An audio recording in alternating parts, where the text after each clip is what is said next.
नासिक के मनमाड़ शहर में दिल दहला देने वाला एक दोहरा हत्याकांड सामने आया है, जहां एक सिरफिरे ने रात में सो रहे दो बेकसूर मजदूरों की सिर पर पत्थर मारकर बेरहमी से हत्या कर दी। यह सनसनीखेज वारदात से पूरे इलाके में हड़कंप मच गया है। पुलिस ने तत्परता दिखाते हुए एक संदिग्ध को हिरासत में लिया है।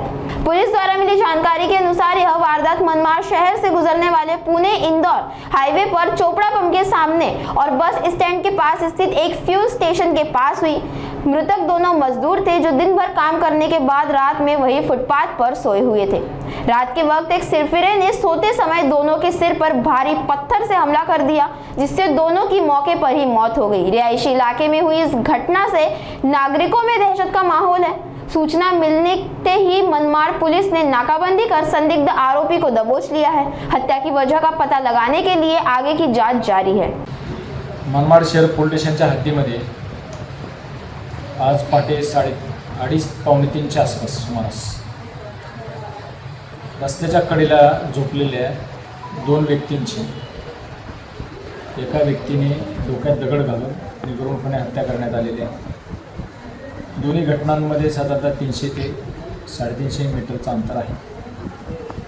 पहिली घटना केल्यानंतर जे HP पेट्रोल पंप आहे नगीना मशीदपासून 100-150 मीटरच्या अंतरावरती मालेगावकडे जाणाऱ्या वाहिनीवरती त्या ठिकाणी जेव्हा तो त्या झोपलेल्या मयत व्यक्तीच्या डोक्यात दगड घालत होता त्यावेळेस त्या ठिकाणाहून जाणाऱ्या 2 त्या 3 प्रत्यक्षदर्शी साक्षीदारांनी त्याला हटकलं आणि त्याला ते कृत्य करण्यापासून थांबवण्याचा प्रयत्न केला। त्यांच्या अंगावर पण तो दगड घेऊन धावल्यानंतर ते डायरेक्ट पळत आले पोलीस स्टेशनला। पोलीस स्टेशनवरून ठाणे अंमलदार डायल 112च्या कर्मचाऱ्यांनी रात्रग्रस्त पाळीचे गाडीवरील अधिकारी कर्मचारी या ठिकाणी गेले।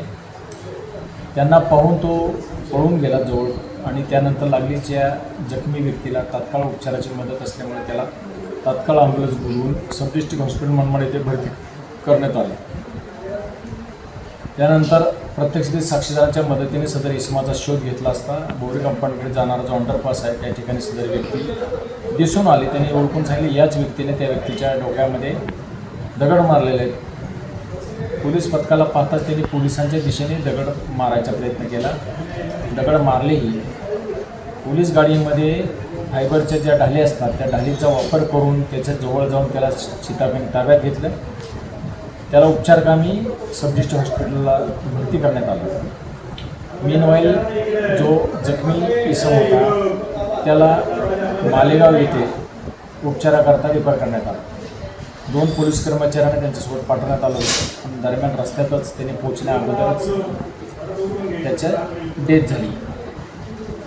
हे चालू असतानाच सकाळी 6:30च्या आसपास भारत पेट्रोलियमच्या बाजूला बसस्टँडच्या भिंतीलगत एका झोपलेल्या इसमाचे अशाच प्रकारे डोक्यात दगड घालून खून करण्यात आल्याबाबत माहिती मिळाली। त्यानंतर त्याही व्यक्तीचं बघितलं तर त्याच्याही डोक्यातच दगड घातलेला होता। त्यावरून एकाच व्यक्तीने दोन्ही घटना केलेल्या असून त्या संबंधी मनमाड शहर पोलीस स्टेशनला खुनाचा गुन्हा दाखल करण्यात आलेला आहे।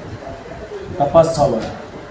सदर व्यक्तीला सब डिस्ट्रिक्ट हॉस्पिटल येथे जाऊन विचारपूस केली असता त्याची जे असंबंध बोलणं होतं त्यावरून त्याच्याबद्दल मानसिकरित्या तो सक्षम आहे किंवा नाही याबाबत खातरजमा होत नसल्याने त्याची वैद्यकीय तपासणी करून मान्य न्यायालयासमोर हजर करण्यात आलं। मान्य न्यायालयाने जिल्हा शल्य चिकित्सक नाशिक यांना आदेश केला असून त्या ठिकाणचे असलेले डॉक्टर पाटील यांची संपर्क साधला असता सायकेट्रिकची टेस्ट करणारे किंवा त्या विभागाचे डॉक्टर हे आता अवेलेबल नसल्याकारणाने उद्या रोजी त्याची टेस्ट करण्याची ठरवले आहे। उद्या सकाळी त्यांना पाठवून त्याची टेस्ट करून त्यानंतर येणाऱ्या चाचणीद्वारे तो मेंटली फिट आहे नाही हे एकदा फायनल झाल्यानंतर त्याच्यावरती कायदेशीर कारवाई करण्यात येईल।